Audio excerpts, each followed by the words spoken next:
Actually birthday मेरा कल था। स्टेटस मैंने रात को लगाया था, इस वजह से।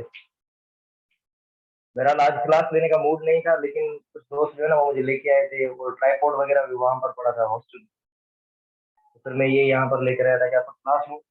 ये सब बोल रहे थे कि आज कहीं कुछ डिनर वगैरह करते हैं, तो इसलिए। लेकिन मैंने सोचा कि पहले ही कल मैंने आपकी छुट्टी कर दी थी बारिश की वजह से। कल यहाँ पर बारिश हुई थी, सिग्नल जो है ना, यानी कि सिग्नल का इशू था, तो क्लास वगैरह आपकी प्रॉपर जो है वो नहीं होती, इसी वजह से। आवाज क्लियर है ना? आवाज और वीडियो वगैरह क्लियर है, ताकि फिर हम स्टार्ट करें।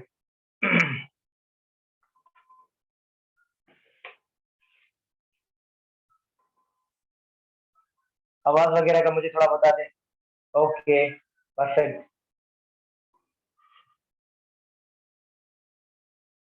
अच्छा, और जिनकी उस दिन क्लास मिस हो गई थी, आई होप कि शायद वो रिकॉर्डिंग हमें मिल जाए, क्योंकि एक्चुअली ये सॉफ्टवेयर वगैरह होते हैं, इनमें कभी कभी ग्लिच आ जाता है। ग्लिच की वजह से क्या होता है कि वो जो है ना चीजें आपको मिलती नहीं है। ठीक है, तो आज मैंने इसको थोड़ा सा सेट किया है, उसमें काफी टाइम वेस्ट हुआ, लेकिन अभी कोशिश ये मेरी कि वो जो पिछली प्रीवियस रिकॉर्डिंग है वो अगर मुझे मिल जाए तो फिर मैं वो भी आपको सेंड कर दूँ। ठीक है। बाकी अगर थोड़ा इशू हो तो मुझे बता देना, और थोड़ा अपना कोऑपरेट करना। अगर वॉइस ब्रेक हो तो उम्मीद है कि होगी नहीं, लेकिन अगर हुई तो।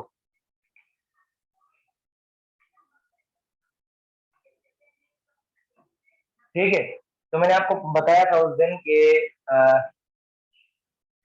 स्क्रीन ठीक है। स्क्रीन ठीक है ना सबके पास? स्क्रीन मुझे थोड़ा डाउट दिला रही है। Okay, okay, okay. अच्छा, काइनेमेटिक्स वाला पोर्शन हमने पढ़ लिया था, ठीक है। We studied in kinematics that the study about motion without reference of force. हमने जितनी भी इक्वेशंस पढ़ी उसमें कितनी की? हाँ हाँ, कोई मसला नहीं है, ठीक है।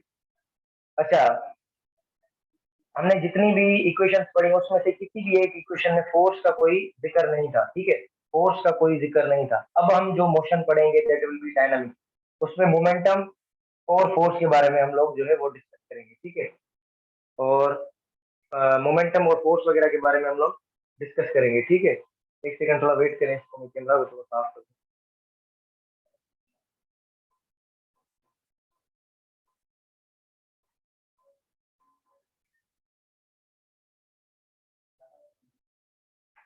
सही है। तो अब हम इसका जो है सेकंड पोर्शन स्टार्ट करने वाले हैं, दैट इज डायनामिक्स। वो क्या है? डायनामिक्स। और डायनामिक्स के बारे में मैंने आपको बताया था पहले ही। अच्छा, राइटिंग मेरा तो नहीं, राइटिंग सेट है। राइटिंग उल्टी तो नहीं आ रही है? मुझे थोड़ा बता दें।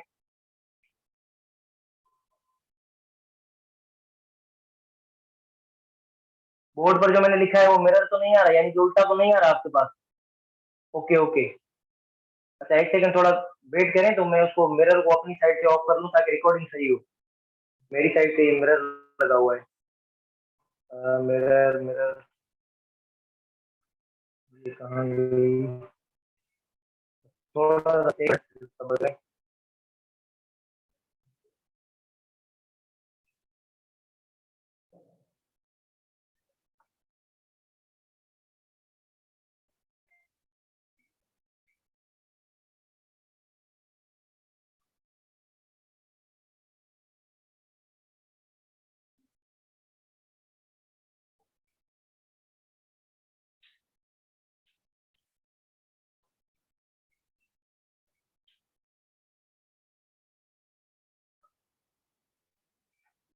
चलो ठीक है। अब ठीक है ना वीडियो? वीडियो ठीक है? वीडियो और voice. Now you will study with force, motion with reference of force. Reference of force. ये मैंने जो आपको काइनेमेटिक्स वाला पोर्शन था, ये मैंने बड़े आपको आराम आराम से करवाया है, ठीक है। वरना ये जो काइनेमेटिक्स हमने पूरा पढ़ा है ना, दैट इज, और ये आज वाला हम पढ़ रहे हैं, अगर इसको वन शॉट में मैं करूँ तो मैं इसको 2 घंटे में खत्म कर सकता हूँ। लेकिन मैंने जानबूझकर आपको स्लो स्लो पढ़ाया है, ताकि ये वाली जो चीजें है ना वो इन रूटेड हो जाए आपके माइंड में, जो है ना जड़े बैठ जाए कि ये हो किस तरह से रही है मोशन। और इसकी जो मैंने आपको चीजें करवाई है प्रैक्टिस करो, इसमें से चीजें आएंगी जरूर, एंट्री में से क्वेश्चन आएंगे जरूर। अगर मोशन वाले में से देंगे तो जो मैंने पढ़ा है उसमें सीखेंगे, ठीक है, ज्यादा कहीं बाहर नहीं जाएंगे। और इसकी अगर प्रैक्टिस वगैरह हम करेंगे तो जो चीजें एक्स्ट्रा होंगी वो हम वहां पे कवर कर लेंगे, ठीक है। अच्छा, वो टेंशन वाले जो केसेस हैं वो आपको टेंशन का बस एक फॉर्मूला है, टेंशन इन स्ट्रिंग का, वो आप एक दो फॉर्मूला याद कर लो, बाकी काम बन जाएगा, ठीक है। तो यहाँ पर जो आप मोशन पढ़ोगे वो रेफरेंस आप फोर्स पढ़ोगे, ठीक है। तो आप मोशन जो भी पढ़ोगे उसमें क्या होगा, फोर्स की एप्लीकेशन। आपको पता है, आप एंट्री के स्टूडेंट हो, कि आप फोर्स का फॉर्मूला क्या होता है, F=ma। अब ये वाला जो फॉर्मूला होता है ये आता है न्यूटन के सेकेंड लॉ से, second law of Newton. Newton ने बेसिकली 3 लॉज दिए थे, ठीक है। अब सबकी डेफिनेशन हमें नहीं पढ़नी, हमने काम वाली चीजें पढ़नी है, ठीक है।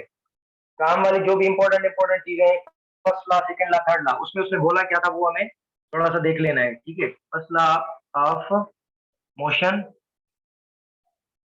और ये किसका लॉ था, न्यूटन का। 3 लॉ दिए थे उसने, first law, second law of motion and third law. अब ये वाली जो इक्वेशन है F=ma, ये आई है हमारी सेकेंड लॉ। सेकेंड लॉ के अकॉर्डिंग न्यूटन ने बोला था कि एक्सीलरेशन, पहले उसने बोला कि किसी चीज पर अगर हम फोर्स अप्लाई करेंगे, अगर फोर्स अप्लाई करेंगे यानी कि तो मोशन होगी। ये न्यूटन का सेकेंड लॉ ही बोलता है कि फोर्स लगाओगे तो मोशन होगी, अदरवाइज मोशन नहीं होगी, ठीक है। Second law of motion, force लगाओगे तो मोशन होगी या एक्सीलरेशन प्रोड्यूस होगी, इस तरह से करो, एक्सीलरेशन, एक्सीलरेशन प्रोड्यूस होगी। और जो एक्सीलरेशन प्रोड्यूस हुई वो प्रोपोर्शनल होगी किसके साथ, फोर्स के साथ, और इनवर्सली प्रोपोर्शनल होगी किसके साथ, मास के साथ। ये है इसकी मैथमेटिकल एक्सप्रेशन। यानी कि अगर किसी बॉडी पर हमने फोर्स लगाया तो उस फोर्स की वजह से क्या होगा, एक्सीलरेशन प्रोड्यूस होगी, ठीक है। एक्सीलरेशन प्रोड्यूस होगी, जितना हम फोर्स का वैल्यू बढ़ाते जाएंगे उतनी एक्सीलरेशन बढ़ती जाएगी। तो इसका मतलब ये हुआ कि एक्सीलरेशन डायरेक्टली प्रोपोर्शनल है मास के साथ, तो ये अपना फोर्स के साथ, ठीक है। अब एक आप कॉमन एग्जांपल लो। अच्छा, और मास के साथ क्या है इसकी इनवर्स रिलेशन, एक आप छोटा सा पत्थर फेंको स्पीड के साथ, और दूसरा बड़ा पत्थर फेंको, आप देखो कि जिसका मास ज्यादा है ना वो स्लो जाएगा, जिसका मास कम है वो स्पीड ली जाएगा। इट मीन्स कि जिसका मास कम है उसमें एक्सेलरेशन ज्यादा प्रोड्यूस हो रही है या मोशन ज्यादा प्रोड्यूस हो रही है, या जिसका मास ज्यादा है उसमें एक्सेलरेशन कम प्रोड्यूस हो रही है। तो इसमें से इसने अपना डिड्यूस किया, यानी कि अंडरस्टैंड किया कि ये जो फॉर्म है वो सेकेंड लॉ की फॉर्म है, और इसको नाम दे दिया इसने न्यूटन सेकेंड लॉ। ये वाली चीज क्लियर हुई सबको, सबने ये चीजें पढ़ी होंगी। अब दोबारा से ओवरव्यू है तो इस तरह से ही होगा ओवरव्यू, सारी चीजें नहीं करेंगे। अच्छा, इसमें से फिर इसने ये फॉर्मूला बनाया था जो मैंने यहाँ पर लिखा। क्लियर होता जा रहा है ना, जल्दी जल्दी से मुझे जवाब भी देते जाओ ताकि मुझे पता चले, ठीक है, ओके ओके गुड, मैसेज करते जाओ। अब देखो इसमें से डेरिवेशन किस तरह से हुई, इस प्रोपोर्शनलिटी को हटाकर हमने क्या दिया, इक्वल। यहाँ पर हमने एक कांस्टेंट रखा के, और ये रखना, ये रखा हमने एफ अपान एम। ये क्या है, कांस्टेंट है, और इसका कांस्टेंट का यूनिट होता है 1, ओ सॉरी अपना वैल्यू। तो हमने रखा ए इज इक्वल टू, ये हमारा बन गया एफ अपान एम। तो एक्सीलरेशन का किसके बराबर मिली, एफ अपान एम के। यहाँ से अगर फोर्स निकालना है तो ये आएगा एम इंटू ए के। ये है हमारा सेकेंड लॉ का form, form of second law. Is it clear, सबको समझ आ रहा है, सबको समझ आ रहा है, ओके। अब देखें फर्स्ट लॉ के अकॉर्डिंग इसने क्या बोला था, इसने बोला था nobody changes is its state without external force, external force। अब वो स्टेट इसकी कोई भी हो सकती है। इस लॉ को डिफाइन करने के दो तीन तरीके हैं, अब वो मैं आपको वर्बली बताता हूँ। इसने कहा था कि nobody changes its state, यानी कि कोई भी बॉडी अपनी हालत नहीं बदलेगी। स्टेट का मतलब क्या है, यहाँ पर इसके दो मतलब है, एक ये रेस्ट, दूसरी है मोशन। यानी कि अगर कोई बॉडी रेस्ट में है तो वो हमेशा कयामत किस चीज में रहेगी, रेस्ट में रहेगी। अगर कोई बॉडी मोशन में है, उसको अगर कोई एक्सटर्नल फोर्स, अगर कोई चीज उसको रोक नहीं रही तो वो हमेशा मोशन में रहेगी, ठीक है। अनलेस कब तक? जब तक उस पर कोई फोर्स ना लगे। और फोर्स कौन सा होगा? एक्सटर्नल। ठीक है। आप गाड़ी के अंदर बैठे हो, सपोज करो आप अगर कार के अंदर बैठे हो, ठीक है, कार को अपने पैरों से कितना भी धकेलो, कार स्टार्ट मूव करना स्टार्ट नहीं करेगी। ठीक है, इंजन का फोर्स। अच्छा, लेकिन बाहर निकल कर आप गाड़ी को धक्का दो, गाड़ी को धक्का दो कि गाड़ी मूव करना स्टार्ट हो जाएगी। तो एक्सटर्नल फोर्स क्या होगा? कंडीशन जो है वो चेंज हो गई। ठीक है? एक चीज समझ लो दोबारा, इसकी दो तीन एक्सप्रेशन है। Nobody changes its state whether in motion without external force. A body continues to remain its state. जो भी बॉडी होगी वो अपनी स्टेट में रहना पसंद करेगी। ठीक है, यानी कि ये समझो कि ये सुस्ती का ला है। ठीक है, एक बंदा जो सो रहा होता है तो वो बोल, यानी कि वो कहता है कि मैं बस सोता ही रहूं, मुझे कोई उठाए ना। ठीक है, और अगर कोई बंदा मेहनती हो, काम करता हो, उसको अगर बिठाओ तो उसको मजा नहीं आएगा। पढ़ने वाले बच्चे जो होते हैं, ठीक है, आप लोगों की तरह, तो उनको अगर कहीं घुमाने वगैरह ले जाओगे तो उनको बस जो है वो अच्छा नहीं लगेगा। लेकिन अगर कोई मेरे जैसा होगा, उसको पढ़ने के लिए बोलोगे तो फिर उसको अच्छा नहीं लगेगा। तो फर्क है ना ये, इसको थोड़ा सा समझ लो। ठीक है, अब दोबारा से इसको एक दो तरीके से और बोल सकते हो आप। इसकी एक लास्ट डेफिनेशन ये है कि a body which is a body which is in rest, a body which is in rest, मैं यहाँ पर लिख लेता हूँ, a body which is in rest or a body which is in motion continues its state unless external force act on it। जब तक external force उस पर फोर्स नहीं लगाएगा तब तक वो बॉडी अपनी स्टेट चेंज नहीं करेगी। तो इसी वजह से इसको लॉ ऑफ इनर्शिया भी कहा जाता है। Law of inertia. इनर्शिया क्या है? इनर्शिया होती है कि जो इनर्शिया होती है कि बॉडी का उसी स्टेट में रहना। सपोज करो मैं आपको पढ़ा रहा हूँ, ठीक है, एग्जाम्पल दे रहा हूँ, अगर मैं पढ़ाता रहूं और मतलब मैं रुकू ना तो मैं अपनी इनर्शिया के अंदर हूँ। तो इसी तरह से अगर जो बॉडी रेस्ट के अंदर होती है तो वो उसकी इनर्शिया नहीं नहीं चाहेगी कि वो मूव करे। लेकिन अगर कोई बॉडी मूव कर रही हो तो उसकी बॉडी नहीं चाहेगी कि वो रेस्ट में आए। तो इनर्शिया उसकी स्टेट मेंटेन करवाती है, फिर वो बॉडी चाहे रेस्ट में हो या मोशन में। आप बस के अंदर ट्रेवल करते हो ना, या कार के अंदर या कहीं पर भी, अगर गाड़ी मोशन में होती है, ठीक है, गाड़ी मोशन में होती है, सडनली अगर ब्रेक लगती है तो क्या होता है? गाड़ी पहले रेस्ट के अंदर आ जाती है। अब आप गाड़ी के साथ जुड़े हुए हो, आपको भी रेस्ट के अंदर आना है, लेकिन आपकी इनर शब्द क्या बोलेगी कि आपको मूव करना है, आपको मूव करना है। अब दोबारा से एग्जाम्पल सुनो, आप जिस गाड़ी के अंदर ट्रेवल कर रहे हो, ठीक है, वो गाड़ी किसके अंदर है? मोशन के अंदर। सडनली अगर ड्राइवर ब्रेक मारता है तो पहले जब गाड़ी मूव कर रही है तो आप भी मोशन में हो, गाड़ी रुक गई, अब आपको भी रुकना है। ठीक है, लेकिन आपकी इनर्शिया नहीं चाहेगी कि आप रुको, इसी वजह से आपको थोड़ा सा ऐसे धक्का आ जाता है आगे। ठीक है, इस तरह से आपको थोड़ा धक्का आ जाता है। और वो इसी वजह से आता है, इनर्शिया की वजह से, क्योंकि आपकी इनर्शिया क्या है? मोशन के अंदर। इस इनर्शिया के तीन टाइप होते हैं, inertia of motion, inertia of rest, inertia of direction. इसके ये टाइप याद कर लो, क्या पता एंट्री में पूछ लें इनको। पता नहीं कौन कौन से भूत सवार होते हैं, कभी कोई सवाल देते हैं, कभी कोई सवाल। तो ये आप याद कर लो एक चीज, inertia of rest, inertia of motion, inertia of direction। इसके तीन टाइप्स होते हैं। जो रेस्ट के अंदर होगी वो चाहेगी कि बॉडी रेस्ट के अंदर रहे, मोशन ना करे। यहाँ पर बॉडी बोलेगी कि मैं रेस्ट के अंदर ना हूँ। ठीक है, यहाँ पर बॉडी बोलेगी कि मैं जिस डायरेक्शन के अंदर जा रही हूँ मैं उसी डायरेक्शन के अंदर रहूँ। कभी कभी सर्कुलर ट्रैक होता है ना, सर्कुलर ट्रैक, सर्कुलर ट्रैक समझ रहे हो? इस तरह से अगर कार अगर कार में आप सब, मेरे ख्याल से तो सारे ही कार के अंदर बैठे होगे, तो यहाँ पर जो गाड़ी मूव मूव करती है ना, तो यहाँ पर देखो, अगर इस पर्टिकुलर पॉइंट पर देखो तो ये बॉडी सीधा जाना चाह रही है, लेकिन ये कार इसको इस डायरेक्शन के अंदर लेके जा रही है, कर्व पाथ में। तो कभी कभी हम क्या करते हैं, डोर की ऑपोजिट साइड में, यानी कि बाहर निकलने की कोशिश करते हैं। वो क्या होता है? वो होता है inner shaft direction. That is inner shaft direction. हम जो जब गाड़ी किसी कर्व पाथ में से मूव करती है तो हम जो दरवाजे के साथ चिपक जाते हैं, बाहर निकलने का, हमारी बॉडी बाहर निकलना चाह रही होती है, ठीक है, अनवॉलेंट्री, आपकी मर्जी नहीं होती लेकिन फिर भी चाह रही होती है, तो that is inertia of direction. ये सारी चीजें समझ आई जो मैंने आपको बताई? ये सारी चीजें समझ आई आपको? क्लियर हुआ? किसी को कोई डिफिकल्टी, किसी को कोई परेशानी?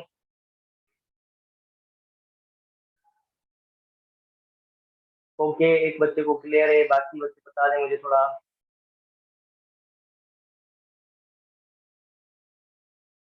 ओके, बाकी। अच्छा, ये थर्ड ला क्या है? ये तो बचपन से सुनते आए हो आप। Okay, every action has, every action has equal and opposite reaction.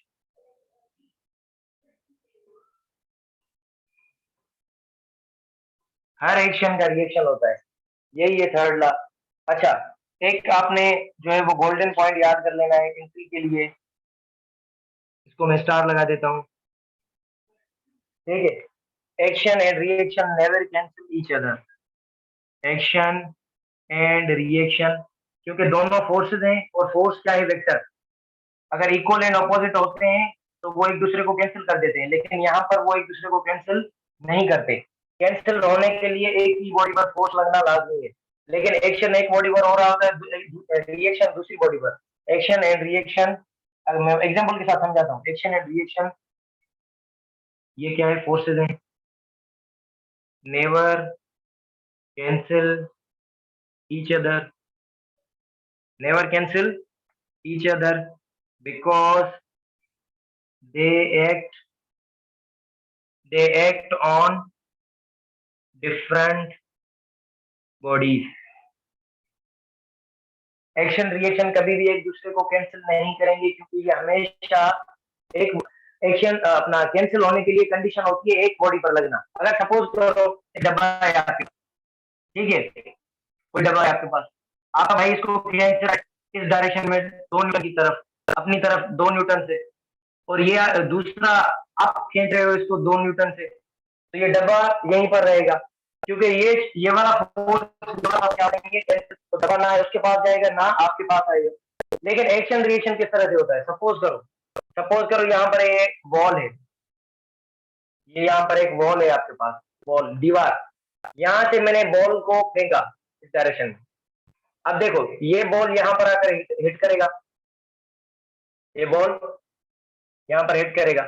अब इसने इस दीवार पर फोर्स लगाया इस डायरेक्शन में,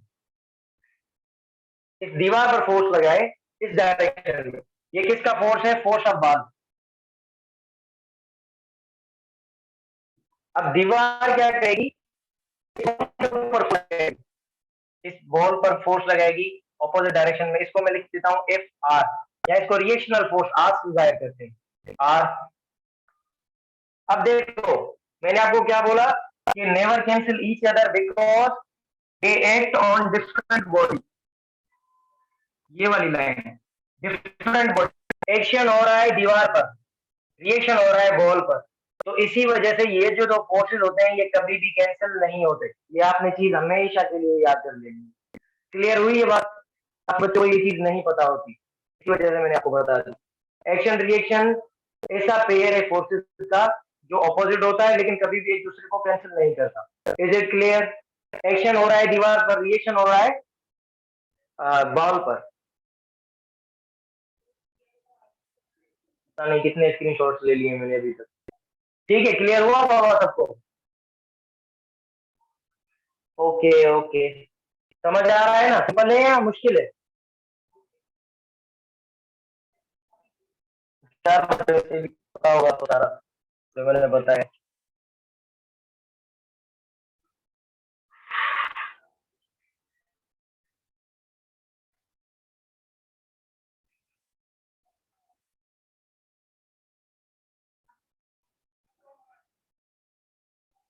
अच्छा, न्यूटन्स सेकंड लॉ से हम दूसरी एक चीज प्रूफ करते हैं। हमने वो चीजें पढ़नी है जो आपकी एंट्री में है।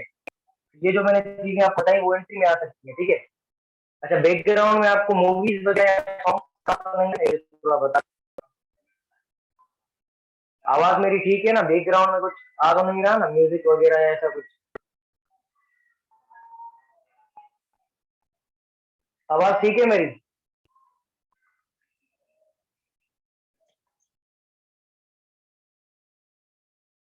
ओके ओके ओके ओके, ठीक है। अच्छा, फोर्स मैंने आपको बताया, क्या बताया? F is equals to m a. F is equal to m a. अच्छा, एक्सीलरेशन को हम क्या बोलते हैं? एक्सीलरेशन को हम बोलते हैं change in velocity upon time. Acceleration क्या होती है? Delta v upon T, change in velocity upon time. Acceleration आपने पढ़ी है ना? एक्सीलरेशन क्या होती है? Change of velocity upon time. Rate of change of velocity is called acceleration. तो वेलोसिटी ऊपर चेंज हो रही है टाइम के साथ, तो इसको बोलेंगे एक्सीलरेशन। अब देखो, एक्सीलरेशन किस तरह से बनता है? M delta v upon t, ये इस तरह से बनेगा। F is equal to m delta v upon t. यहाँ पर एम इंटू डेल्टा क्या बनेगा? हमें पता है एम डेल्टा वी बराबर होता है चेंज ऑफ मोमेंटम के। मोमेंटम किसके बराबर होता है? P is equal to m v. Velocity को, अगर मास कांस्टेंट है, वेलोसिटी को बढ़ाओगे मोमेंटम बढ़ेगा, वेलोसिटी को कम करोगे मोमेंटम कम होगा। अगर वेलोसिटी को चेंज करोगे तो मोमेंटम चेंज होगा। तो यहीं पर लिखा है m delta v. M delta v को डेल्टा पी लिखोगे तो एफ बराबर लिखोगे डेल्टा पी अपॉन टी। तो इसके हिसाब से आप बोल सकते हो rate of change of, rate of, अच्छा रेट ऑफ चेंज ऑफ को कभी कभी कुछ लोग लिखते हैं टाइम रेट ऑफ। बात एक ही है, रेट ऑफ चेंज ऑफ मतलब कोई चीज टाइम के हिसाब से चेंज हो रही है, ये चीज अंडरस्टूड है। लेकिन कभी कभी लिख देते हैं कि time rate of change of, तो बात एक ही है, time rate of change of momentum is called force. ये फोर्स की डेफिनेशन है, ये कभी कभी पूछ लेते हैं। Rate of change of momentum is called force. अच्छा, इसमें से मजे मजे वाले सवाल होते हैं। किस तरह से? यहाँ से आप चेंज इन मोमेंटम निकाल सकते हो। चेंज इन मोमेंटम किस तरह से निकाल सकते हो? Delta p is equal to force into time. अच्छा, चेंज इन मोमेंटम याद कर लो, ये बराबर होता है इंपल्स के। इंपल्स, इंपल्स को हम डेल्टा आई के साथ भी शो कर सकते हैं। तो फॉर्मूला दोनों का एक है। पूछे कि मोमेंटम क्या है तो भी बता सकते हो, इंपल्स पूछे तो भी बता सकते हो। इंपल्स किसको बोलते हैं? आज ये जो क्लास में ले रहा हूँ ये प्योरली एंट्री की तरह आपको बता रहा हूँ सारी चीजें, क्योंकि इस वाले डिफिकल्टी होती है, उसको पता नहीं होता कि सवाल किस तरह से होंगे, ठीक है? और इसी वजह से इनको मसला होता है। तो ये मैं आपको थोड़ा थोड़ा क्लियर करवा देता हूँ कि किस तरह से जो है वो आप करोगे। अब देखो, इम्पल्स किसको बोलते हैं? यहाँ पर मैं लिख देता हूँ इम्पल्स। इम्पल्स की डेफिनेशन, इम्पल्स की डेफिनेशन क्या है? Impulse when very huge force, when very large या ह्यूज बोल दो आप, लार्ज और huge force x for a short time, x for a short time.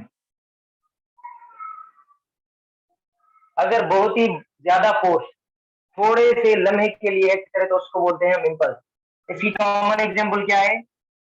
Hitting, hitting to nail with hammer, hitting of nail with hammer. जो आप हथौड़े से कील ठोकते हो तो इसको इम्पल्स बोल सकते हो, क्योंकि वेरी लार्ज फोर्स, तो हथौड़ा होता है ना उसमें काफी ज्यादा फोर्स होती है और वो थोड़े से टाइम के लिए एक्ट कर रही होती है, तो इम्पल्स जो है वो ज्यादा बनता है, ठीक है? Impulse when very large force acts for a short time. अच्छा, इम्पल्स का यूनिट क्या है? ये यूनिट्स भी थोड़ा देख लिया करो, ये बेसिक चीजें मैं सबसे ज्यादा बेसिक चीजें नहीं बता रहा, लेकिन ये आप खुद से देख लिया करो। इम्पल्स और मोमेंटम, इम्पल्स मोमेंटम इन दोनों का यूनिट सेम है। Impulse, impulse and momentum has same units, same units। अच्छा, अगर पूछा जाए कि यूनिट किस तरह से बनेगा, तो एक होता है बेस यूनिट। बेस यूनिट पता है किसको बोलते हैं? बेस यूनिट बोलते हैं कि जिसमें अपना यूनिट्स हम एक्सप्रेस करके लिखें, जैसे न्यूटन को हम लिखें kilogram metre per second square के साथ, ठीक है? इसको बोलते हैं हम बेस यूनिट। तो अगर मोमेंटम को हमने निकालना है बेस यूनिट की तरह, तो किस तरह से निकालेंगे? मोमेंटम का यूनिट आपको पता है। अब देखो, ये यहाँ से निकालो, m delta v, m delta v से निकालोगे तो ये कैसे बनेगा? किलोग्राम।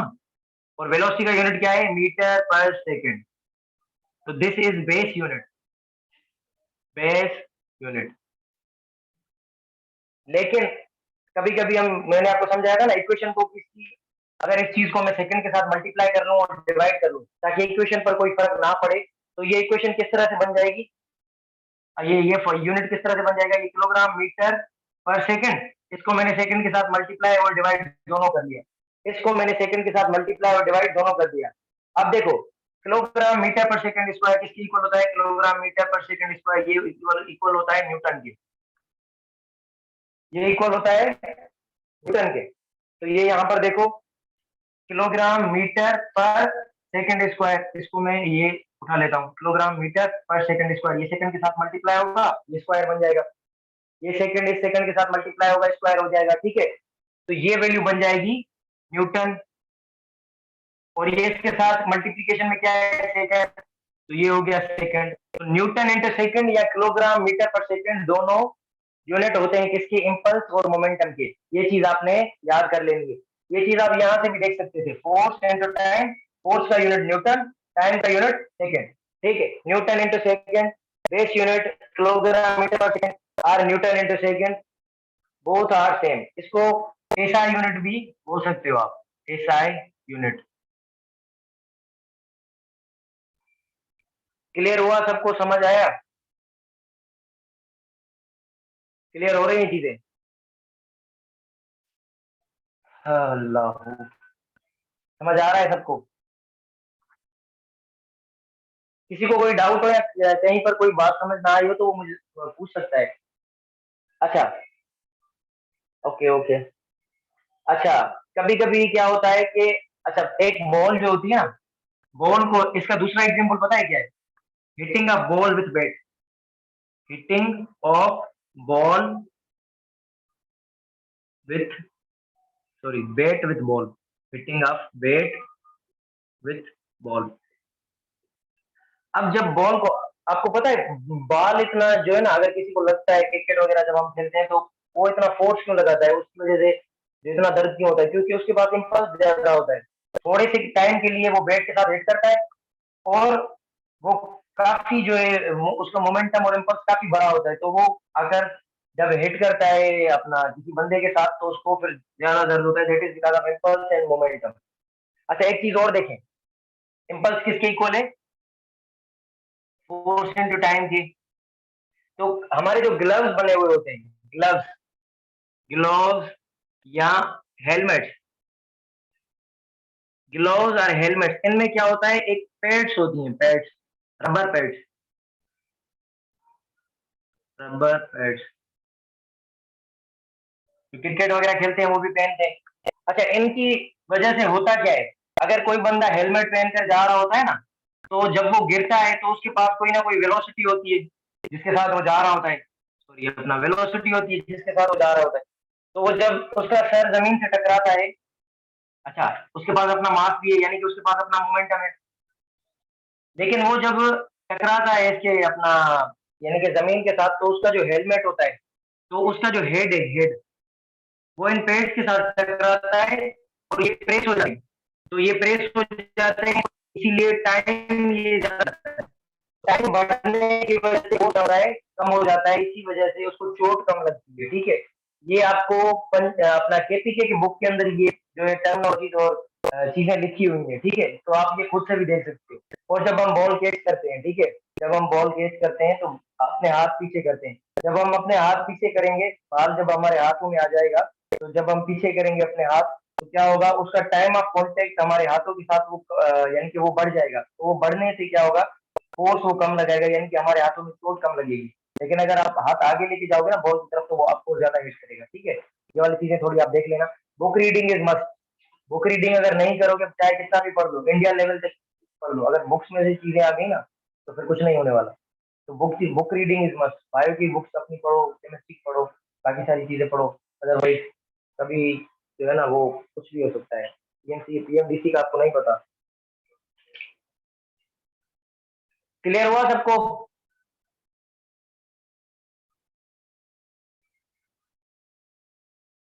क्लियर, क्लियर हो गया हो तो मैं बताओ, तो मैं फिर एक दो प्रॉब्लम करवाऊँ आप। अच्छा ठीक है।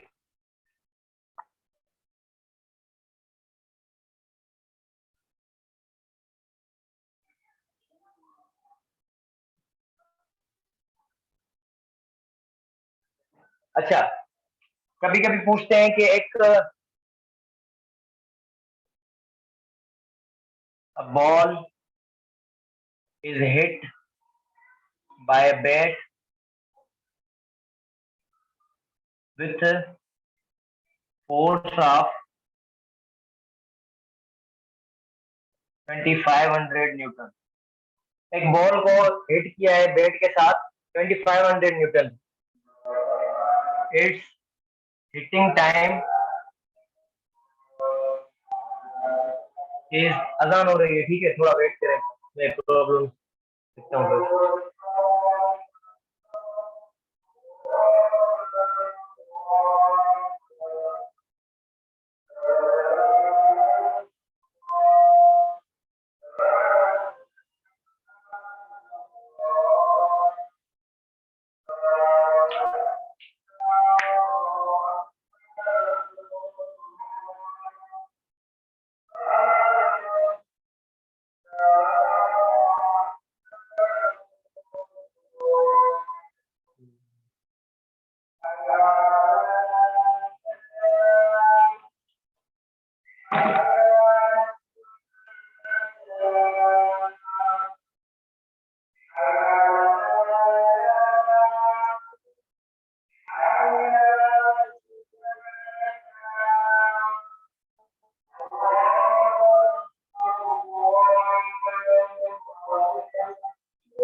ठीक है, it's hitting time is 0.001 second.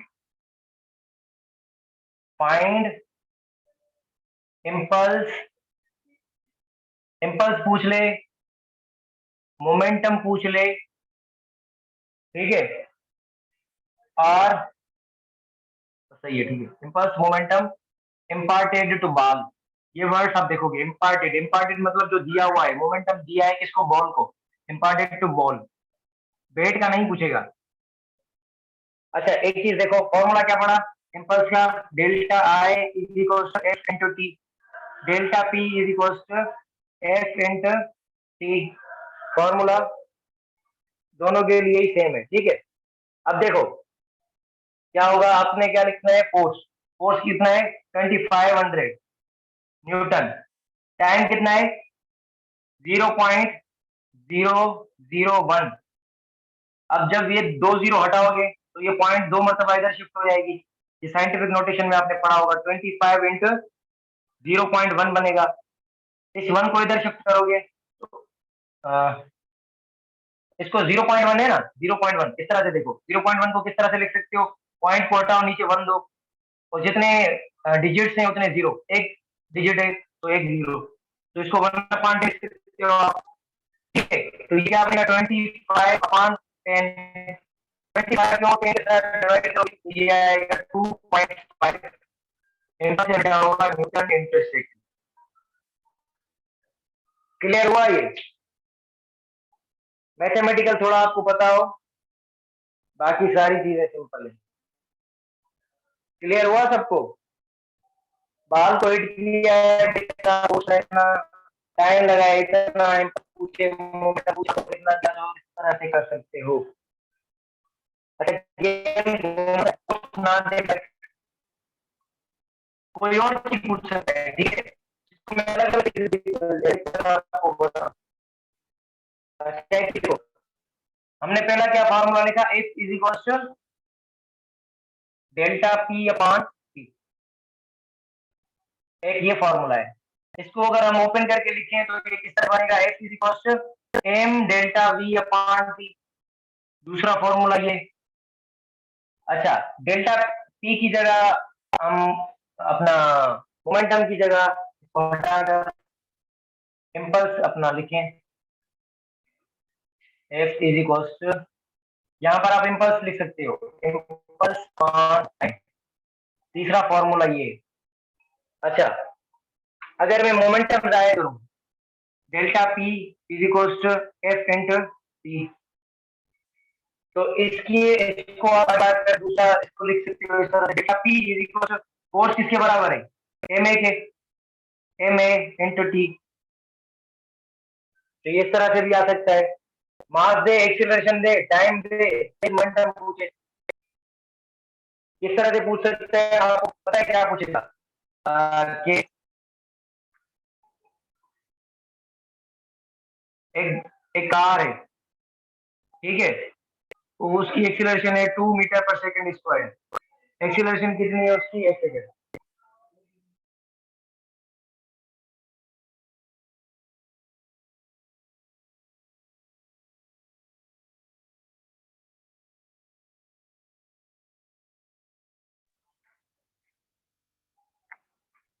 एक कार है 2 मीटर पर सेकंड स्क्वायर के साथ जा रही है, मास है उसका 4 kg, ठीक है। इसको रोकने के लिए टाइम लगता है सपोज करो कि 2 सेकंड। बट बताओ कि मोमेंटम उससे कितना चेंज होगा, सिंपल से पूछ सकता है कुछ। अब देखो करो सिर्फ वैल्यू, मास कितना है 2, मास कितना है 4, एक्सीलरेशन कितनी है 2, टाइम कितना है 2, तो ये आएगा 2 × 2 4 × 4 16, 16 न्यूटन × सेकेंड इसके पास मोमेंटम है। फॉर्मूला को घुमाकर कुछ भी पूछ सकता है। अच्छा, इसको अगर फॉर्मूला को एक और तरीके से लिख सकते हैं, ये जो मैं बता रहा हूँ ना, इसको ध्यान में रखना है, एक फॉर्मूला से कितनी चीजें पूछ सकता है। अच्छा, फॉर्मूला है उसको मैं रेट से लिखता हूँ, रेट से मैं देख रहा हूँ उसमें से मेरे ख्याल से अगर मैंने इस वाले चैप्टर में से अगर 200 एमसीक्यूज किए होंगे ना, 200, तो 150 यूज फॉर्मूला के ऊपर है, इसका फॉर्मूला है, वो फॉर्मूला ये है।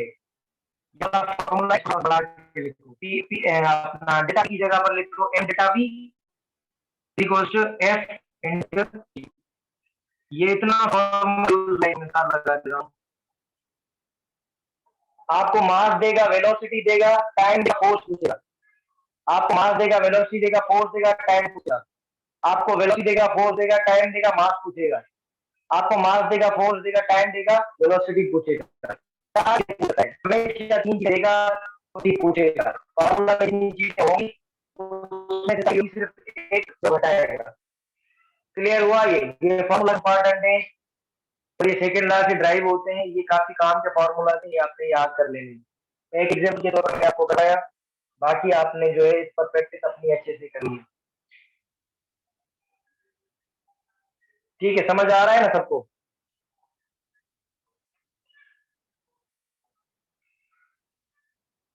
क्लियर हुआ सबको?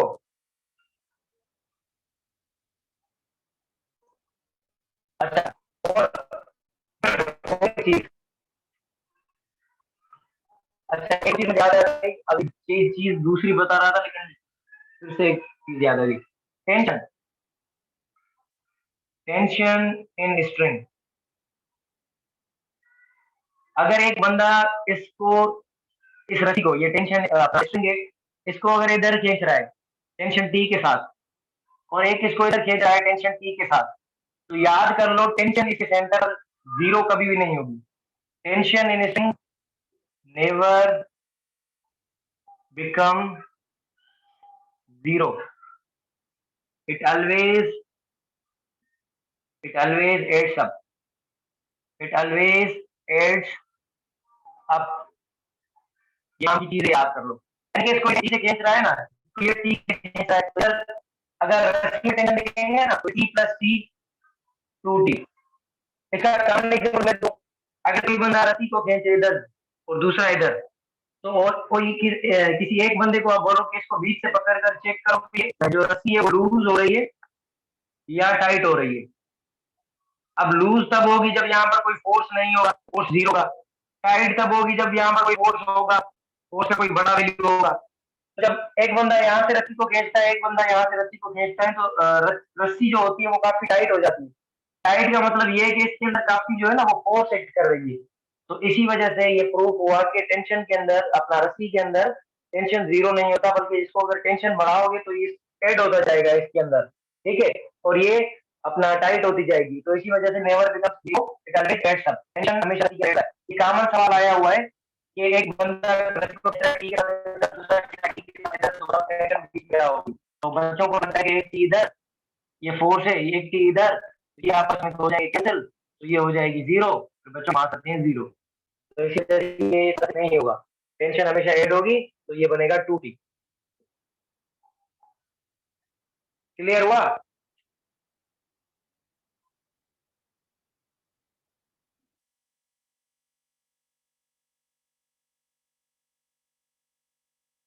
क्लियर हुआ? बताओ तो।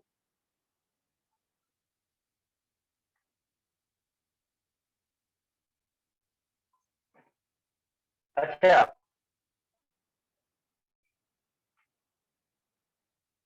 एक हमारे पास बॉक्स है, ये किसका बॉक्स है? Box of wax. ठीक है, वैक्स एक नरम चीज होती है, ठीक है, जैसे इस तरह की आपकी कैंडल्स वगैरह बनी हुई होती है, कैंडल्स। इसका मास है 10 kg। इसको मैंने फोर्स लगाया, एक बंदे ने यहां से एक बॉल फेंका, ये बॉल आ गया इसके अंदर, यहाँ पे। इस बॉल का मास है 1 kg।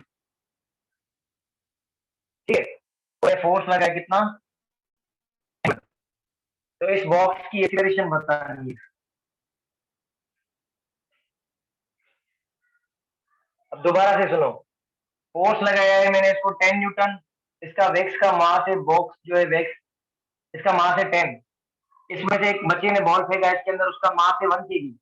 तो अब इसकी एक्सीलरेशन बतानी है, एक्सीलरेशन बतानी है, लेकिन acceleration before and acceleration after.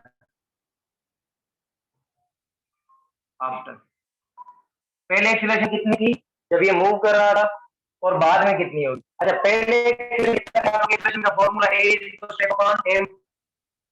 शुरू में इसके अंदर कोई बॉल नहीं था, तो मास सिर्फ और सिर्फ किसका रखोगे? डब्बे का। एफ अपॉन बड़ी वाली एम, इसको बड़ी एम से जाहिर करते हैं। और कितना है? 10। मास कितना है? 10।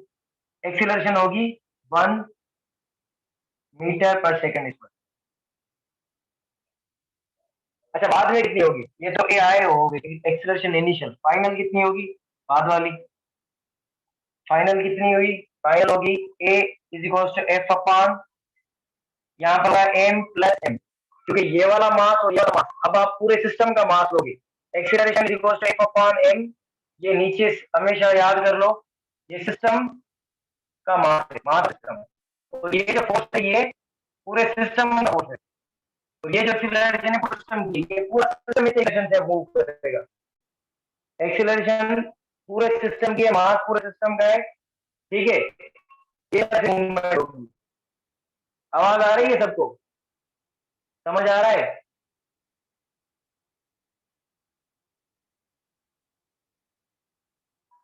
आवाज क्लियर है ना सबके पास? मुझे डाउट आ रहा है थोड़ा, इसी वजह से पूछ रहा हूँ। अच्छा, अब देखो, अब दोबारा से क्या होगी एक्सीलरेशन? फाइनल फाइनल एक्सीलरेशन कितनी होगी? फोर्स कितना है? 10। लेकिन अब मास जो है ना, मास 10 नहीं है, अभी बाद में मास हो गया है 10 + 1, तो ये हो गया 11। 10/11 मीटर पर सेकेंड। ये है इसकी बाद वाली एक्सीलरेशन। अच्छा, अगर पूछे कि एक्सीलरेशन चेंज कितनी हुई है, ये एंट्री में इसी तरह से घुमाते हैं बच्चों को, फिर पता नहीं चलता उनको। एक्सीलरेशन पूछे चेंज कितनी हुई है, चेंज फाइंड करते हो हमेशा आप, चेंज इक्वल होती है हमेशा final minus initial. Final minus initial, बाद वाली एक्सीलरेशन कितनी है? 10/11। शुरू वाली कितनी थी? 10। इसके नीचे क्या है? 1, एलसीएम लो, यहाँ पर रखो 11। 11 का 11 पर टेबल एक मरतबा, तो ये आएगा 10, माइनस 1 का 11 पर 11 मरतबा, तो ये होगा, सॉरी, 1 का टेबल 11 पर 11 मरतबा, तो इसको 11 को इसके साथ मल्टीप्लाई करोगे तो ये आएगा 110। इसको 10 को इसमें से माइनस करोगे तो आएगा -100/11। अब ये माइनस जो आ रही है, ये क्या शो कर रही है? आपने ये फॉर्मूला देखा है, F/m। मास देखो, मास अगर नीचे बढ़ाओगे तो एक्सीलरेशन क्या होगी? कम होगी। ये माइनस जाहिर कर रहा है कि एक्सीलरेशन डिक्रीज, एक्सीलरेशन ने डिक्रीज किया है, एक्सीलरेशन कम हो गई है। क्योंकि मास इंक्रीज हुआ है बाद में। क्लियर हुआ?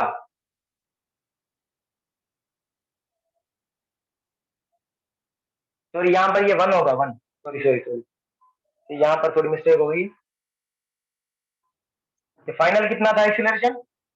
10, यहाँ पर लिख देता हूँ मैं, 10/11 माइनस शुरू वाली एक्सीलरेशन कितनी है? 1। तो नीचे इसके 1, ये 11, 11 का 11 पर टेबल एक मरतबा, तो ये आएगा 10, माइनस 1 का टेबल 11 पर 11 मरतबा, तो आएगा ये 11।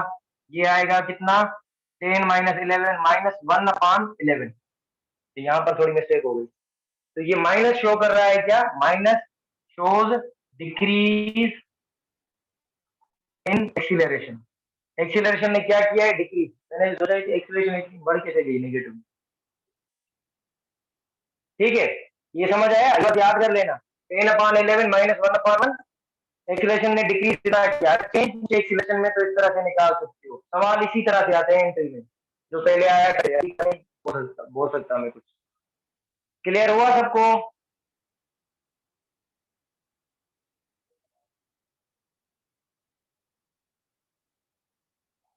ओके, बाकी बच्चे बता रहे, मुझे थोड़ा रेस्पॉन्स दे दे। सबको क्लियर हुआ?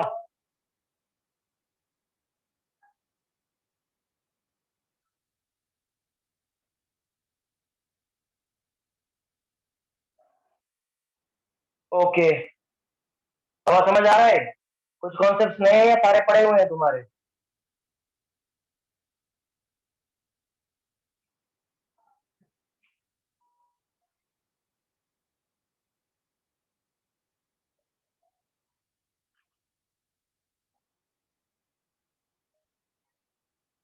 हाँ बाबा, न्यू है।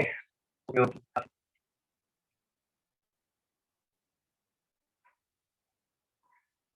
अब यही केस आता है मोमेंट कंजर्वेशन में। मोमेंट क्या होता है? Quantity of motion present in a body. Moment दो चीजों पर डिपेंड करता है। ये आपने न्यूमेरिक में चीजें पढ़ी होंगी, तो थोड़ा सा ओवरव्यू कर रहे हैं, ठीक है बस। बाकी हमने पढ़ना है law of conservation of momentum. Momentum क्या होता है? Quantity of motion present in a body. ये मेट्रिक की डेफिनेशन। इसकी दूसरी दूसरी कौन सी डेफिनेशन है? आवाज आ रही है सही?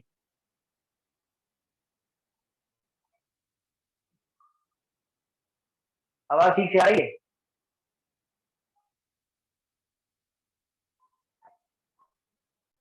आवाज ठीक है मेरी? ओके। अच्छा, क्वांटिटी डिसाइड हाउ इजी और डिफिकल्ट। मैं लिख लेता हूँ, ये मोमेंटम की डेफिनेशन है। The physical quantity, the physical quantity which decides how easy or difficult is to stop the motion of body. Motion of body, कोई मूव कर रही है, इंसान है, उसको रोकना, ठीक है? या इसको रोकना, इसको हम बोलते हैं मोमेंट। सपोज करो कि एक बड़ा साइकिल पर आपके पास स्लो साइकिल एक बच्चा आ रहा है, इस तरह से समझो, एक बच्चा आपके पास आ रहा है, आप उसको ठीक है रोक सकते हो। आपके पास ट्रेन आ रही है, ट्रेन रोक सकते हो, क्योंकि ट्रेन मोमेंटम ज्यादा है, वेलोसिटी भी उसकी ज्यादा है। मोमेंट डिपेंड करता है किस चीज पर? अपना डिपेंड्स अपॉन, ये बेटर दिया जाता है, समझा रहा हूँ सिंपल करके। Depends upon mass and velocity. अच्छा, मोमेंटम का डायरेक्शन क्या होता है? Direction of velocity. जिस डायरेक्शन में वेलोसिटी होगी उस डायरेक्शन में होगा। फॉर्म लिखें, P is equals to mass और mv। ठीक है, डायरेक्शन ऑफ वेलोसिटी मास पर डिपेंड करता है और वेलोसिटी पर। अच्छा, अगर हम बोलेंगे इफ, नोट लिख देता हूं मैं यहाँ पर, if product of momentum is constant. अगर मोमेंटम प्रोडक्ट कांस्टेंट है, इस product of mass and velocity is constant, then momentum is constant. Momentum is constant. किस तरह से? सपोज करो एक गाड़ी है आपके पास ए, दूसरी गाड़ी है आपके पास बी। ए वाली गाड़ी का मास है 4 और इसकी वेलोसिटी है 2 मीटर पर सेकंड। बी वाली गाड़ी के पास मास है 4 और वेलोसिटी है अपना 2 kg, ये 4 kg और इसकी वेलोसिटी है कितनी? वेलोसिटी है 4 मीटर पर सेकंड। अब देखो ए वाली का मोमेंटम निकालो और बी वाली का। ए का मोमेंटम किस तरह से निकालोगे? पी ए लिख देता हूं मैं, पी ए और मोमेंटम ऑफ बॉडी बी, ये किसके इक्वल आएगा? M a into v a, ये आएगा m b into v b. अब देखो ए का मास रखो कितना है? 4, वेलोसिटी कितनी है? 2, तो ये आया हमारा 4 इंटू 2 8। इसका मास रखो, इसका मास कितना है? इसका है 2, वेलोसिटी कितनी है? 4, तो 4 इंटू 2 8। यहां पर चेक करो, mass into velocity 2 into 4 8, 4 into 2 8, तो यही मैंने चीज इसको मैथमेटिक अपना एक्सप्रेशन में लिखा है, product of mass and velocity. अगर मास एंड वेलोसिटी की प्रोडक्ट कांस्टेंट है तो मोमेंटम सेम रहेगा और कांस्टेंट रहेगा। इसी चीज को हम बोलते हैं कांस्टेंट मोमेंटम, या इसका प्रोडक्ट अगर सेम रहेगा। अच्छा, अगर कभी कभी इस तरह से भी पूछता है, अच्छा अब देखो अगर किसी कोई हेवी बॉडी होगी ना, हेवी बॉडी का क्या मतलब है? कि उसका मास ज्यादा है। अच्छा, उसका मास ज्यादा है तो उसकी वेलोसिटी हर खुद कम हो जाएगी। ये आपने कॉमन सेंस के अंदर चीजें रखनी है। अगर हेवी बॉडी है उसका मास क्या होगा? ज्यादा। मास के साथ वेलोसिटी क्या होगी? कम। अगर मैं आपसे पूछूं कि साइकिल भी सेम स्पीड के साथ आ रही है, साइकिल भी सेम स्पीड के साथ और ट्रेन की स्पीड सेम है, दोनों सेम स्पीड के साथ जा रही है, मोमेंटम किसका ज्यादा है? मोमेंटम ज्यादा होगा ट्रेन का, क्योंकि इसका मास ज्यादा है। मोमेंटम किसका ज्यादा होगा? ट्रेन का, क्योंकि ये आपने चीजें देखी हैं, जो चीजें अगर बोल रहा है यहाँ, अगर आपको कुछ भी पता नहीं लग रहा कि किस तरह हो रहा है तो बस ये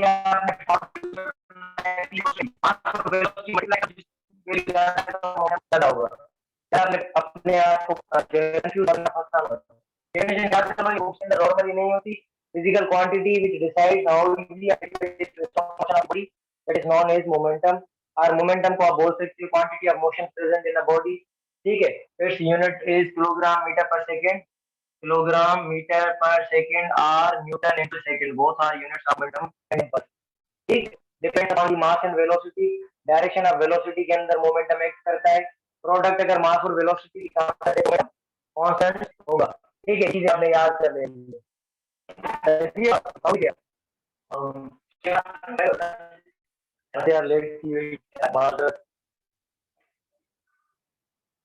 क्लियर हुआ?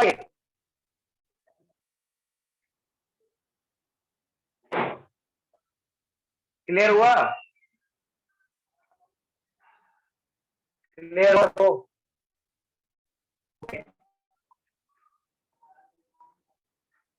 क्या बोल रहे हो? किसी का सवाल हो तो बताओ, किसी का कोई सवाल हो तो बता दो।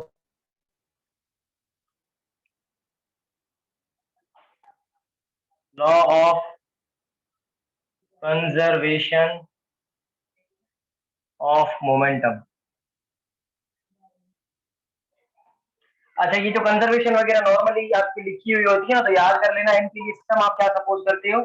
आइसोलेटेड। 3 सिस्टम होते हैं, क्लोज, ओपन और isolated. Open system, close system, isolated system. Open में मैटर एनर्जी दोनों आ सकते हैं। क्लोज के अंदर क्या होता है? मैटर नहीं होती कि एनर्जी आ सकती है। आइसोलेटेड के अंदर ना मैटर होता है ना एनर्जी, यानी कि इसकी एनर्जी क्या होती है? कांस्टेंट। सपोज करो आपके पास ठीक है, और ये जा रही है यू के साथ। एक्चुअली जो इनिशियल सिंबल है ना आपके टेक्स्ट बुक के अंदर ये लिखी हुई है, बट एक्चुअल जो सिंबल है दैट इज यू। आप पुराने टेक्स्ट बुक देखोगे होते हैं उन सब में यू लिखा हुआ होता है, तो इसी वजह से मैं भी यू लिखता हूँ। लेकिन यहाँ पर जो है ये चीजें आप पढ़ते हो, लेकिन दोबारा से फिर क्या हो जाता है कि ये चीजें मिक्स हो जाती हैं। अच्छा, अगर मैं इसका मोमेंटम इनिशियली आपको बताऊं, इनिशियल, इनिशियल ये इनिशियल है, इसकी इसका मास कितना है, 1, और ये अपना इसका मास है m1, और इसकी इनिशियल वेलोसिटी है u1, और यहाँ पर एक दूसरा बॉल है उसका मास है m2, इसकी इनिशियल वेलोसिटी है u2। अब ये क्या करते हैं, ये एक दूसरे के साथ स्ट्राइक करते हैं, यानी कि एक दूसरे को हिट करते हैं। मास इसका 1, इसका मास 2, और इसमें ये क्या हो गया है, कोलिजन। ये क्या हुआ है, इनके कोलिजन या स्ट्राइकिंग, स्ट्राइकिंग और कोलिजन। अब क्या होगा, इसकी वेलोसिटी चेंज हो जाएगी, इन्होंने आपस में अपना मोमेंटम एक्सचेंज कर दिया। इसका जो शुरू के अंदर मोमेंटम था p1, अगर मैं लिखूं तो क्या होगा, m1 u1। इसका जो मोमेंटम था शुरू के अंदर वो क्या बनेगा, p2 is equal to m2 u2। जब दो बॉडीज आपस में टकराएंगी तो वो मोमेंटम एक्सचेंज करेंगी, ये वाला थोड़ा मोमेंटम इसको देगा, ये वाला थोड़ा सा मोमेंटम इसको देगा, तो इसकी वेलोसिटी भी चेंज हो जाएगी। इसकी वेलोसिटी हो जाएगी v1 और इसकी वेलोसिटी हो जाएगी v2। इसको हम अपना एक्सप्लेनेशन में बोलते हैं the momentum of an isolated system, momentum of an isolated system। अच्छा, और ये एक्सपेरिमेंट हवा के अंदर नहीं होता, ये पूरा एक सिस्टम बना हुआ होता है isolated. The momentum of an isolated system remains conserved. Conserved मतलब ये, अगर पूरे सिस्टम का मोमेंटम शुरू के अंदर 10 न्यूटन इंटू सेकेंड था, तो कोलिजन वगैरह करवाने के बाद भी कितना आएगा, 10 newton into second. Isolated remains conserved are same. Definition क्या हुई लास्ट कंजर्वेशन ऑफ मास की, the momentum of an isolated system remains conserved are same. इसको दूसरी भी एक तरीके से लिख सकते हैं, वो क्या है कि मोमेंटम, मोमेंटम ऑफ सिस्टम, और सिस्टम कौन सा है, isolated. Momentum of system initial, initial momentum of isolated system is equal to final momentum of system.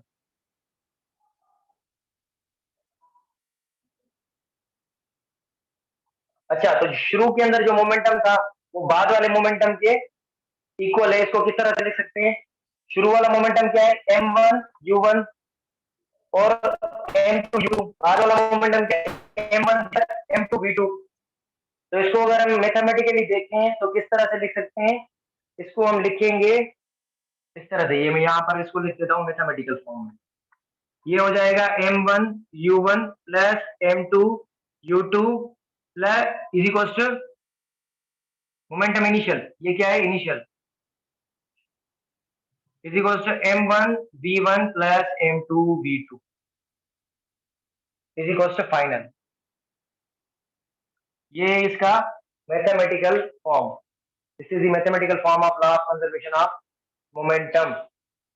अच्छा, कभी कभी एक सवाल आता है रॉकेट की फ्यूल का, रॉकेट फ्यूल का, उसमें क्या होता है, इसकी एक स्पेसिफिक वेलोसिटी होती है रॉकेट की, और इसमें से फ्यूल बर्न होता है, फ्यूल बर्न होता है इसका, और इस फ्यूल का कोई ना कोई मास होता है।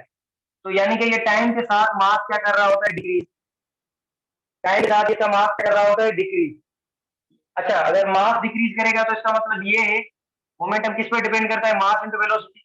तो इसका मतलब ये है मोमेंटम चेंज होगा, और जब मोमेंटम चेंज होता है तो उसको हम फोर्स बोलते हैं। तो थोड़ी देर पहले हमने फॉर्मूला पढ़ा था, तो यहाँ पर अगर मैं इसका फोर्स का फॉर्मूला लिखूं तो फोर्स बन जाएगा m/t इंटू v।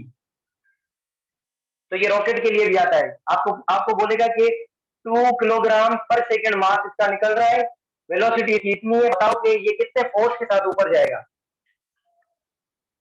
ये इतना मास छोड़ रहा है इतने टाइम में, सपोज करो 2 kg निकाल रहा है 1 सेकंड में, वेलोसिटी है इसकी 400 मीटर पर सेकंड, तो बताओ कितनी फोर्स के साथ रॉकेट ऊपर जाएगा। तो ये आप इस फॉर्मूला से निकाल सकते हैं, F = mv upon p, change of momentum upon time से मैं आपको बताया था थोड़ी देर पहले, ठीक है।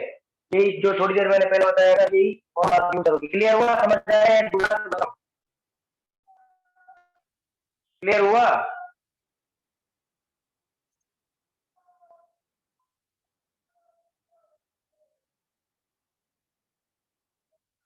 क्लियर हुआ सबको? ओके। बाकी बच्चों को बाबा राव क्लास के अंदर नहीं है क्या?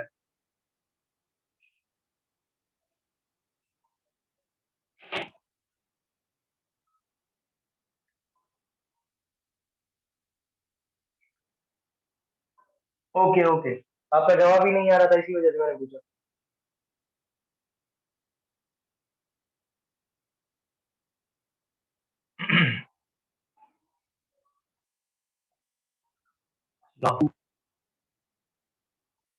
Okay okay okay. अच्छा, अभी एक चीज, अच्छा, आपसे कभी कभी पूछता है कि momentum of gun, momentum of gun, तब आपसे बोलेगा कि एक गन है आपके पास, गन का मास लिखिएगा वो कैपिटल एम के साथ, कैपिटल एम। उस गन में से उस एक बुलेट निकली, ये हमारी बुलेट, बुलेट का मास होता है स्मॉल एम, स्मॉल एम। इसकी वेलोसिटी हम जाहिर करते हैं v के साथ। इसको क्या, किस तरह से लिखते हैं इसको? स्मॉल v के साथ लिखते हैं, ठीक है। अच्छा, इसको कैपिटल v के साथ। अगर मैं बोलूं कि इसका मोमेंटम इनिशियल और फाइनल कंजर्व्ड है, तो इसको मैं किस तरह से लिख सकता हूं? अच्छा, शुरू के अंदर जब हमने इसको फायर किया, तो शुरू के अंदर इनिशियली अगर इनिशियल मोमेंटम आप निकालोगे वो किस तरह से होगा? m1 u1 plus m2 u2। अब देखो, m1 u1 मास किसका है? गन का। वेलोसिटी किसकी है? गन की। तो ये क्या है? मास गन का, मास तो है, वेलोसिटी गन की 0 है, तो ये हो जाएगा 0। मास है किसका? बुलेट का। और वेलोसिटी किसकी है? बुलेट की। वेलोसिटी शुरू के अंदर अपना बुलेट तो गन के अंदर है ना, तो ये भी वेलोसिटी हो जाएगी 0। अच्छा, बाद में क्या होगा? m1 v1 plus m2 v2। अच्छा, v1 किसकी वेलोसिटी है? Velocity of gun after fire. इसको मैं लिख लेता हूं, v1 क्या है? v1 velocity of gun after fire. और जब बाद वेलोसिटी होती है उसको नाम देते हैं रिकॉइल, रिकॉइल ऑफ गन। इसको नाम देते हैं किसका? Recoil of gun. ये पूरा टर्म हो गया 0। तो इसको लिखें तरह से एम लिखें कैपिटल, वी लिखें कैपिटल, प्लस ये एम हमारी स्मॉल और ये वी हमारी स्मॉल, ये किसके इक्वल आया? 0 के। अब रिकॉइल निकालो, रिकॉइल, रिकॉइल ये प्लस एम वी उधर जाकर क्या हो जाएगा? Minus m v. ये हो गया स्मॉल माइनस एम वी। अब आपको ये वेलोसिटी चाहिए, तो v is equal to minus m v upon M. अगर रिकॉइल आपसे पूछी जाए, अगर मैं इस तरह से पूछूं कि गन से जो अपना गन से जो बुलेट निकली है उसकी वेलोसिटी है 300 मीटर पर सेकंड, उसका मास है 2 ग्राम, या इसको 3 ग्राम कर लो, उसका मास है 3 ग्राम।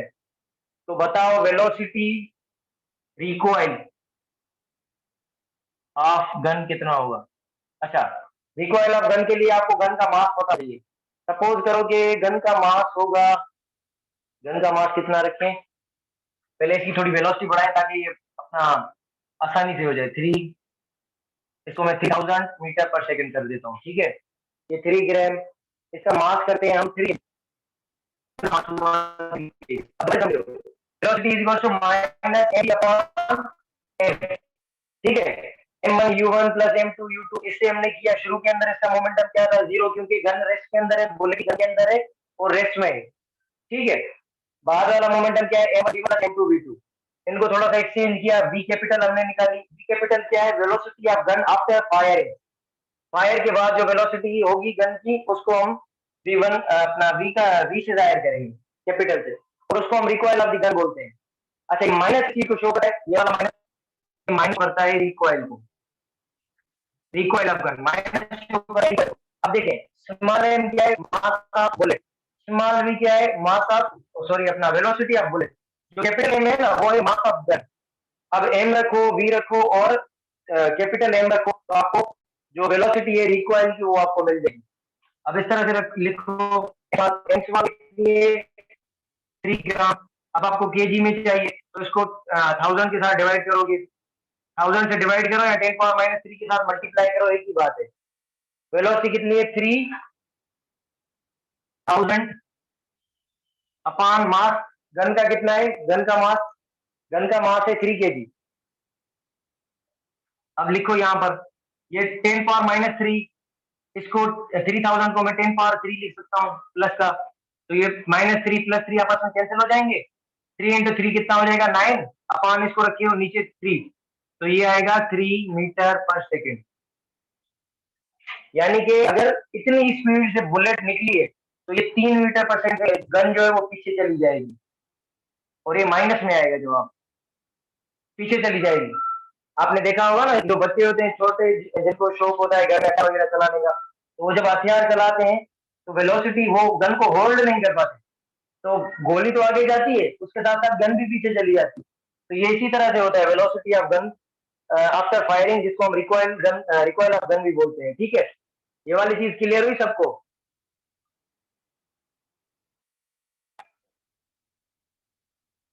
बस मानी खाओ था, खाओ दो थोड़ी देर का, बच्चों दोस्त आए ना, बस खाओ ना थोड़ा बहुत एंड लेने वाले।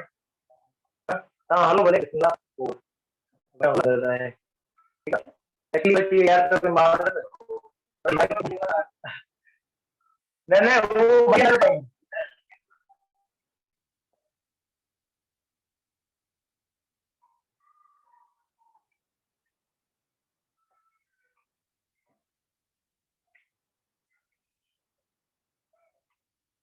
अच्छा, एक कभी कभी सवाल पूछता है कि एक पिस्टल है,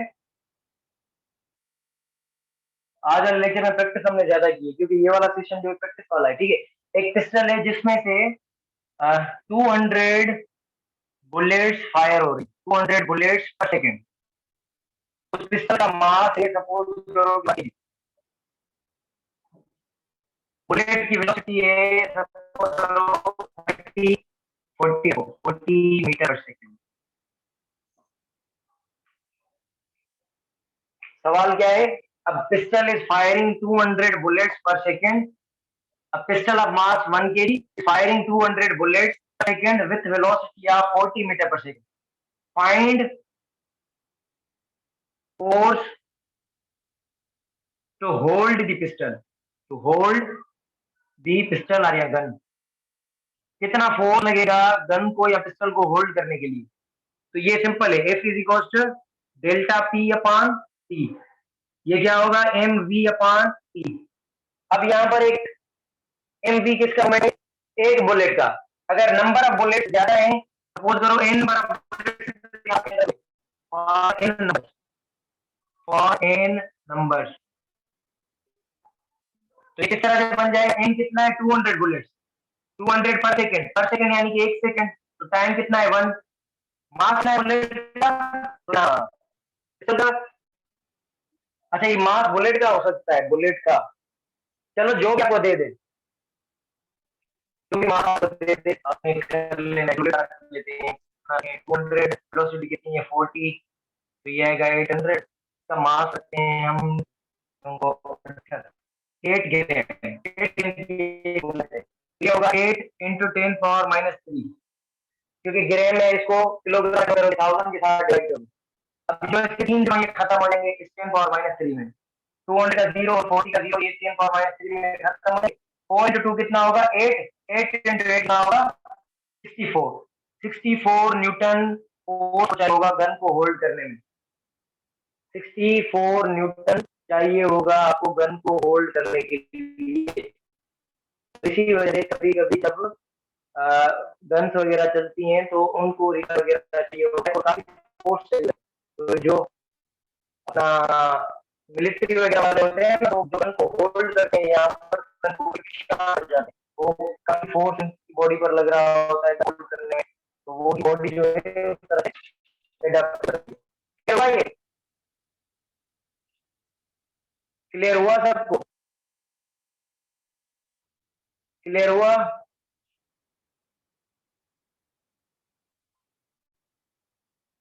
मेरे ख्याल से अभी ज्यादा हो गया है, पता लगा क्लास कैसा रहा, समझ आया?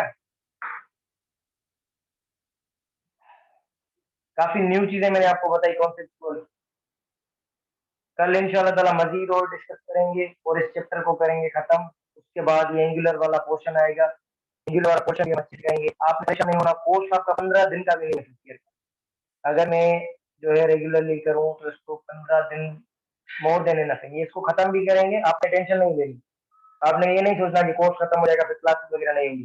फिर मैं वीक में 1-2 दिन क्लासेस रखूंगा, आपको प्रैक्टिस करवाऊंगा अच्छे से, ठीक है? जितना हो सकेगा मुझसे वो मैं करूंगा, ठीक है? और फिर आपकी प्रेप ताकि अच्छी हो। आपने परेशान नहीं होना, अगर 1-2 दिन क्लास मिस हो जाती है तो आप यानी कि परेशान ना हुआ करो, क्योंकि मुझे जो है ना, अगर आज का सेशन बहुत अच्छा रहा, कोई वॉइस जो सुनेगा। हाँ यार, ये बस कभी कभी हो जाता है, क्या करें, अब सबको याद ही उस टाइम आती है मेरी जिस टाइम में आपका क्लास ले रहा होता हूँ। तो और अगर आपने कभी मैसेज करके देखा होगा मुझे, तो वो मैं लेट नाइट भी जाग रहा होता हूँ, क्योंकि काम होता है। इतना रूटीन मेरा टफ होता है, आपको पता है।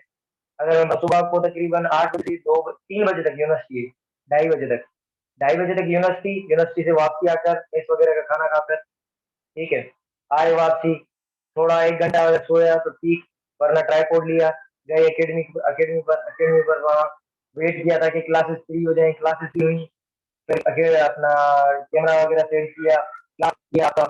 और फिर जितनी देर लगी, कभी कभी ये हॉटस्पॉट या वहां पर लाइट हो सकती है ना हो, तो ये इतने इशू हो सकते हैं। वापसी गया 8 बज के, 8-9 9 बजे तकरीबन डिनर किया, चाय वगैरह पी, 11 हो गए तकरीबन, 11-12, इतना टाइम हो जाता है। फिर 1-2 घंटा अपना पढ़ा, फिर 2 बजे या 3 बजे सो गए, फिर 6-7 बजे तकरीबन उठे, और उसके बाद फिर से सेम रूटीन। तो इतना ये रूटीन हेक्टिक होता है। आप तो एमडी के स्टूडेंट हो, अभी एमबीबीएस के अंदर आओगे तो लग पता जाएगा। फिलहाल आपको एमबीबीएस अच्छी लगती है, लेकिन फिर जो बाद में हालत होगी ना, तो मेरी तो दुआ है कि इंशाल्लाह ताला जो भी आप स्ट्रगल कर रहे हो, आपको अल्लाह कामयाबी अता करे। लेकिन लाइफ जो है ना वो काफी टफ है आगे, ठीक है? अच्छा, और मेरा आज आपको पता है कि बर्थडे था, रात मैंने स्टेटस वगैरह लगाया था, और इसी वजह से जो है ना आज मेरा सारे दोस्त मुझे बोल रहे थे कि आज ऑफ करो, आज ऑफ करो, आज हमारे साथ चलो। अभी थोड़ी देर पहले 1-2 बंदे वो गए भी, लेकिन अभी मैं फ्रेश होकर जाऊंगा, फिर कहीं जो है ना वो डिनर वगैरह हम कर ले जाएंगे। तो मैंने सोचा कि कल आपका ऑफ हो चुका है, इसी वजह से मैं आज अफोर्ड नहीं कर सकता कि मैं आज आपका ऑफ करूं। तो इसी वजह से मैंने क्लास लिया, और आपको आपने देखा होगा 10 बजने वाले हैं अभी, तो ये टाइम भी ज्यादा हो गया है। ठीक है, इंशाल्लाह ताला कल मजीद डिस्कस करेंगे, और अच्छे से करेंगे। जितना पढ़ा रहा हूँ पढ़ते जाओ, समझते जाओ, बुक की रीडिंग करो अच्छे से। जो मैं पढ़ा रहा हूँ सिर्फ वो मत पढ़ो, बुक भी पढ़ो, अपना बुक पढ़ो, इंटर का बुक भी पढ़ो, रिवाइज करो, फर्स्ट ईयर का भी पढ़ो। नहीं नहीं, कोई मसला नहीं है, शुक्रिया की कोई बात नहीं है, इट इज माई ड्यूटी, ठीक है? तो होता जाएगा सब, कोई चीज आपकी मिस नहीं होगी। जो चीजें रह भी गई ना, एक्स्ट्रा खत्म हो गया ना, तो एक्स्ट्रा टॉपिक भी करवा दूंगा। किसी को कोई टॉपिक समझ नहीं आई ना, तो भले को फोटो इलेक्ट्रिक इफेक्ट हो, फर्स्ट ईयर वाला टॉपिक हो, सेकंड ईयर का हो, टॉपिक्स के नाम मैसेज कर देना, मैं दोबारा से समझा दूंगा, ठीक है? इसमें कोई बात नहीं परेशानी वाली बात, ठीक है? अल्लाह हाफिज, अपना ख्याल रखना, wish you all the very best.